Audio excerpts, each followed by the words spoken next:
Hello class 10. Today we are going to start sense organ under the chapter nervous system, and we shall be discussing about eye as the first sense organ. Sense organs are those organs which help us to enable and make us aware of the conditions of the environment. The major sense organs in our body are the eyes, ears, tongue, nose, and skin. Such sense organs are sensitive to light, sound, taste, smell, and touch. These sense organs contain special type of sensory cells which help us to perceive such stimulus from the environment. These sensory cells are called receptors. Receptors are specialized tissue or cells sensitive to specific type of stimulus. There are different type of receptors present in our body. For example, mechanoreceptors. Mechanoreceptors are receptors for touch, pressure of the skin and due to mechanical change. Chemoreceptors are the receptors of the taste of the tongue and smell of the nose due to chemical influences.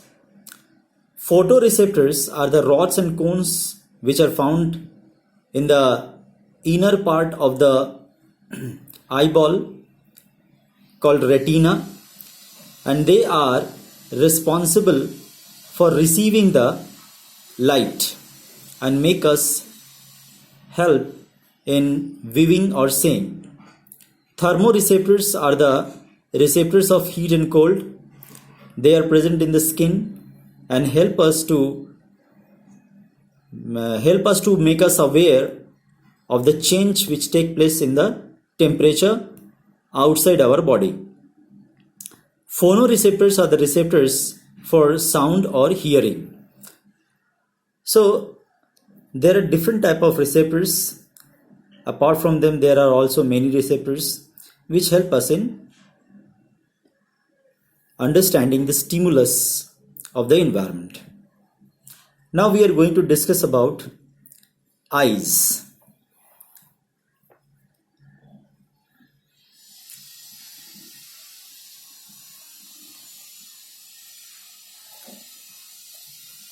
Eyes are the most sensitive part of our body.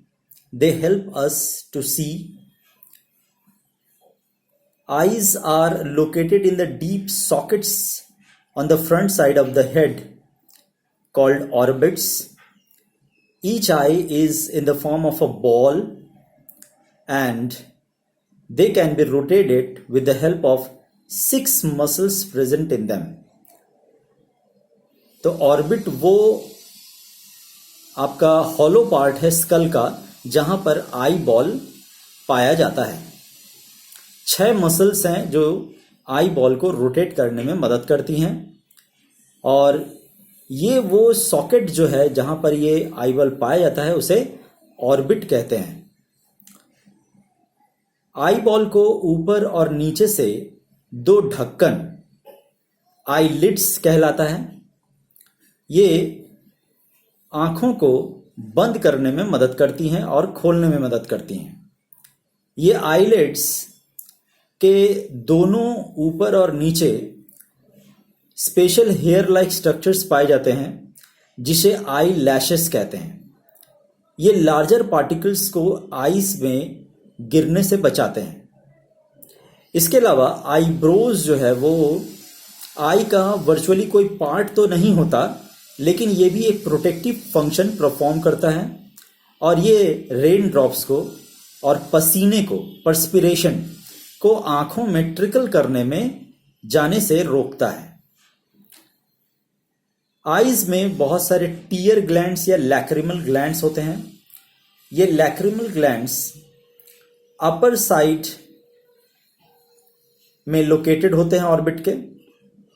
Upper side word portion में located होते हैं और लगभग 6 से 12 6 to 12 ducts होता है जहां पर ये लैक्रिमल ग्लैंड्स अपने सेक्रीशन को पोर आउट करते हैं।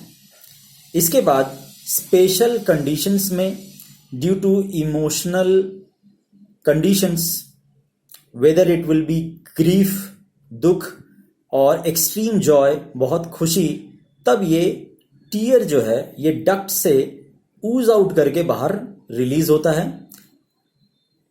ऐसे तो ये हमेशा होता रहता है, जिसके वजह से ये आई का पार्ट जो है सामने का, ये आईलिड्स बंद और ओपन जब होते हैं तो ये इस टीयर को पूरे आंखों में लुब्रिकेट करते रहते हैं, जिसके वजह से यहाँ कुछ फंक्शंस है आई का जिसे याद रखना है।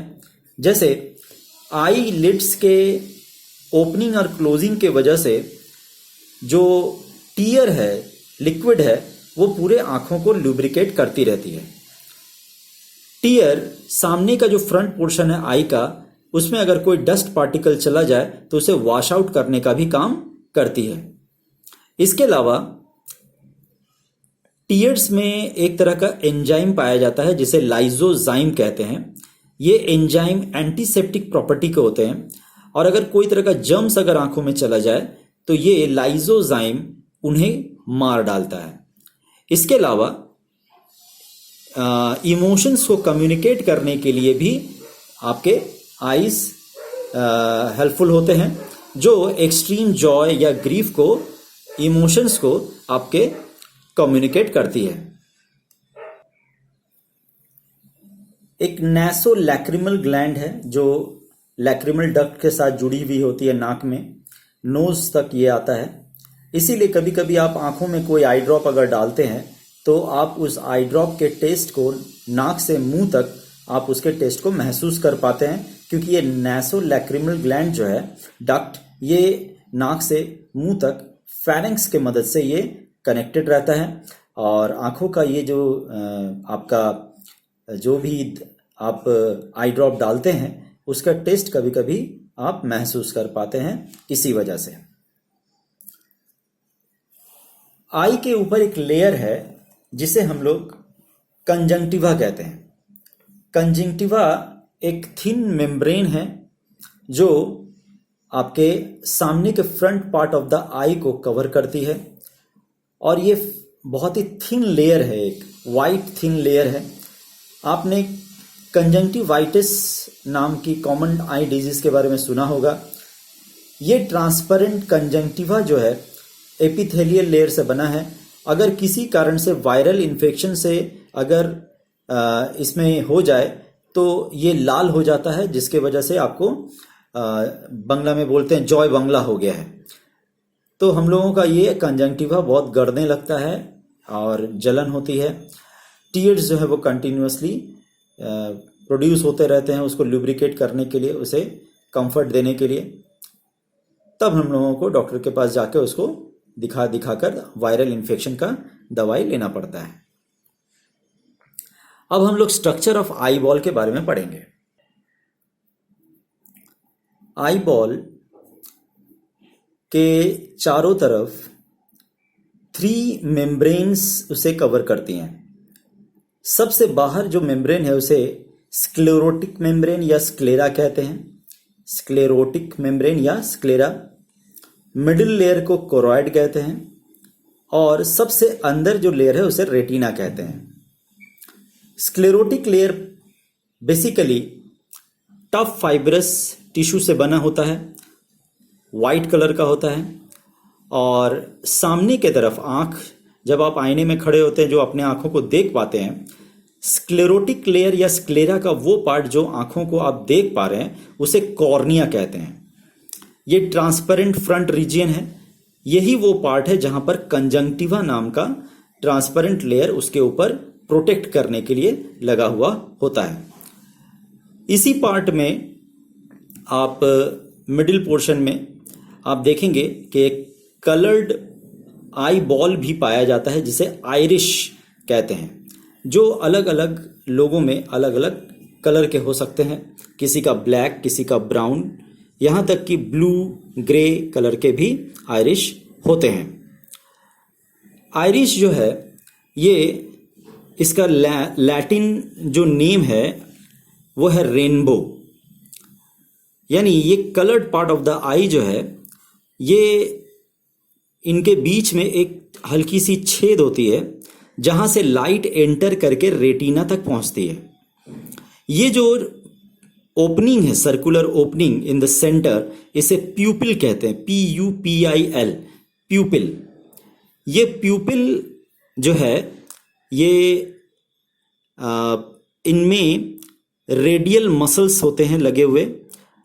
तो आयरिश के रेडियल मसल्स प्यूपिल को कैमरा के अपर्चर के जैसा इसे कंट्रोल करते हैं। जब आप डिम या डार्क लाइट में जब जाते हैं तो ये अपर्चर जो है ये प्यूपिल को डायलेट कर देता है, चौड़ा कर देता है, जैसे ज़्यादा लाइट उसके अंदर जा सके। ठीक उसी तरह से जब आप बहुत ज़्यादा लाइट एरिया में पहुंच जाते हैं तो ये रेडियल मसल्स आयरिश के प्यूपिल को कॉन्ट्रैक्ट कर देते हैं, जैसे कि कम लाइट आँखों के रेटिना तक पहुँचे, जिससे कि आपके रेटिना जो है वो सेंसिटिव है लाइट से, तो उसे वो बचा के रख सके। तो प्यूपिल एक्चुअली तब करता क्या है, ये अपने आप को रीसाइज करके अमाउंट ऑफ लाइट जो एंटर कर रही है आंखों में उसे कंट्रोल करती है। इस तरह से आपके कोरॉइड लेयर का काम हुआ। कोरॉइड लेयर, मिडिल लेयर जो है स्क्लेरोटिक लेयर का काम हुआ। स्क्लेरोटिक लेयर के बाद मिडिल लेयर है कोरॉइड। कोरॉइड जो है वो मिडिल लेयर है और ठीक लेंस जहाँ पर पाया जाता है, आँखों में जो लेंस होता है, लेंस हमारे आँखों में, ह्यूमन बींग्स में ट्रांसपेरेंट बाई कन्वेक्स लेंस है जो क्रिस्टलाइन बॉडी से बना है और ठीक प्यूपिल के पीछे पाया जाता है। और इसमें आपके सस्पेंसरी लिगामेंट्स इसमें लगे हुए होते हैं, सस्पेंसरी लिगामेंट्स। ये सस्पेंसरी लिगामेंट्स एक्चुअली ये कोरॉइड जो मिडिल लेयर है, ये कोरॉइड के मिडिल लेयर यहाँ लेंस में पहुंचकर ये एक्सपैंड करते हैं और एक्सपैंड करके सीलियरी बॉडी बन जाते हैं। ये सीलियरी बॉडी या सीलियरी मसल्स जो हैं ये सस्पेंसरी लिगामेंट के साथ जुड़ जाते हैं, जिसके वजह से आप ये जो आपके लेंस हैं इसे वो कभी खींच कर पतला कर देता है और कभी इसे सिकुड़ कर इसे मोटा कर देता है। तो ये जो कॉन्ट्रैक्शन और रिलैक्सेशन लेंस का हो पा रहा है, ये ciliary body with the help of suspensory ligament कर पा रहा है, जिसके वजह से हम लोग सामने और दूर दोनों के चीज़ों को देख पाते हैं। तो लेंस जो है वो इस तरह से हमें डिफरेंट डिस्टेंसेस में व्यू करने में हेल्प करता है। थर्ड जो लेयर है वो है रेटिना। रेटिना अंदर की सबसे लाइट सेंसिटिव लेयर है। और एक बात बता दूं कि कोरॉइड लेयर जो है वो, ये कोरॉइड लेयर में आपका ब्लड वेसल्स पाया जाता है। ब्लड वेसल्स जो हैं ये आपको आँखों को नरिशमेंट देती रहती हैं। आपके थर्ड लेयर रेटिना जो है, रेटिना इनर मोस्ट लेयर है और सबसे सेंसिटिव पार्ट है आपका आई का। इसमें पाया जाता है दो तरह का सेंसरी सेल्स, एक का नाम है रॉड्स और एक का नाम है कोन्स। रॉड्स और कोन्स दो तरह के सेंसरी सेल्स रेटिना में पाए जाते हैं। जहां रॉड्स जो है वो इसलिए रॉड नाम है क्योंकि उसका इनर एंड जो है वो रॉड के जैसा है और इसका पिगमेंट जो है वो रोडोप्सिन कहलाता है। इसे विजुअल पर्पल भी कहते हैं। रॉड सेल्स जो हैं वो लगभग रेटिना में सभी जगह फैले हुए हैं, सभी जगह पाए जाते हैं। ये सेंसरी सेल्स हमें डिम लाइट में देखने में मदद करती हैं और ब्लैक एंड वाइट विजन में हेल्प करती हैं। वही जगह दूसरा जो सेंसरी सेल है कोन्स, उनका नाम इसलिए कोन्स पड़ा क्योंकि वो उनका इनर एंड जो है वो कोनिकल शेप का होता है और ये ब्राइट विजन यानी ब्राइट लाइट में हमें देखने में मदद करती हैं और साथ ही साथ कलर विजन यानी कलर्ड ऑब्जेक्ट्स को देखने में मदद करती हैं। कोन्स में जो पिगमेंट पाया जाता है उसे आयोडोप्सिन कहते हैं और मोस्टली ये येलो स्पॉट वाले रीजन में पाए जाते हैं। तो रॉड्स जो है वो यूनिफॉर्मली लगभग सभी जगह पाया जाता है, लेकिन कोन्स जो है वो येलो स्पॉट के आसपास कंसंट्रेटेड रहते हैं। येलो स्पॉट क्या है? येलो स्पॉट जो है वो रेटिना का वो पार्ट है जहां पर बेस्ट विजन देखने को मिलता है, यानी किसी भी ऑब्जेक्ट का शार्प इमेज जो है वो हमें येलो स्पॉट वाले रीजन में देखने को मिलता है। और इस येलो स्पॉट को हम लोग अलग अलग नाम से बुलाते हैं। किसी किसी बुक में इसे मैकुला लुटिया कहा जाता है, किसी बुक में ये फोविया सेंट्रलिस लिखा हुआ है, और किसी में येलो स्पॉट। तो ये तीनों नाम जो है वो एक ही चीज है, मैकुला लुटिया, येलो स्पॉट या फिर फोविया सेंट्रलिस, ये तीनों एक ही नाम है। ये बैक ऑफ द आई लगभग ऑलमोस्ट आपका प्यूपिल से अगर एक हॉराइजेंटल लाइन खींचा जाए तो वो जिस जगह आकर रेटिना में टच करेगा वही स्पॉट आपका येलो स्पॉट है। और येलो स्पॉट में सेंसरी सेल्स बेसिकली कोन्स ज्यादा मात्रा में पाए जाते हैं, इसीलिए यहां पर हमें सबसे अच्छा विजन देखने को मिलता है। जिस तरह से येलो स्पॉट एक नाम है, उसी तरह से एक नाम है ब्लाइंड स्पॉट। ब्लाइंड स्पॉट जो है वो ठीक येलो स्पॉट के साइड में लैटरली पाया जाता है, नेसल साइड के तरफ, नाक के तरफ, और यहां कोई भी तरह का सेंसरी सेल नहीं पाया जाता, ना रॉड्स ना ही कोन्स। क्योंकि यहां रॉड और कोन बिल्कुल नहीं पाए जाते, इसीलिए ये वो पोर्शन है जहां किसी भी तरह का कोई विजन नहीं होता। So it is the portion of the retina where no vision takes place. और बताया ये जा रहा है कि आपका रेटिना का ये जो पार्ट है ब्लाइंड स्पॉट, इस ब्लाइंड स्पॉट में जितने भी तरह के आपके सेंसरी सेल्स हैं, वो सारे सेंसरी सेल्स जो हैं वो नर्व फाइबर्स जो हैं वो आकर यहीं पर कन्वर्ज करते हैं। नर्व फाइबर्स एक जगह मिलते हैं और मिलने के बाद एक बंडल जैसा स्ट्रक्चर बन जाता है, और वो फिर वहां से ब्रेन के लिए ऑप्टिक नर्व बनकर निकलता है। तो ये जो ऑप्टिक नर्व यहां पर बन रहा है, उसके वजह से ये जो बल्ज यहां पर बना सारे नर्व फाइबर्स का, यही वो पार्ट है जिसे ब्लाइंड स्पॉट कहा जाता है, where there is no sensory cells found. तो होप आपको यहां तक समझ में आया होगा। आप वीडियो को बराबर इसे रिवाइंड करके पढ़ें और समझने की कोशिश करें। अगले वीडियो में हम लोग देखेंगे कि हम लोग किस तरह से एकोमोडेशन ऑफ द आई करते हैं और दूर और सामने दोनों की चीजों को कैसे देख पाते हैं। Thank you.